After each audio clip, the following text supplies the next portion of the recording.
Hello dear subscribers, today I will tell you how you can easily fix this error. So here you can see it, not enough storage.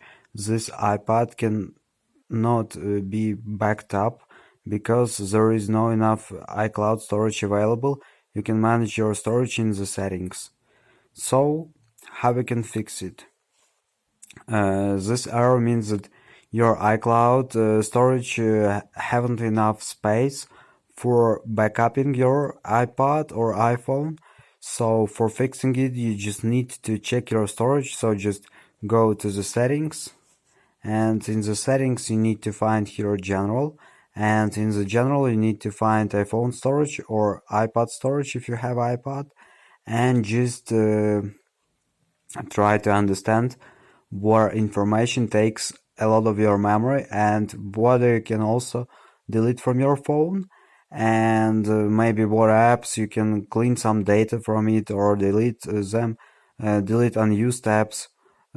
So here you can see that I, for example, can save about 620 megabytes by deleting unused apps. And just keep holding some information on your iPhone storage or iPad storage. If your iCloud drive are almost full, you can also just keep holding some information on your iPhone storage. So this is the way how you can do it. So thanks for watching.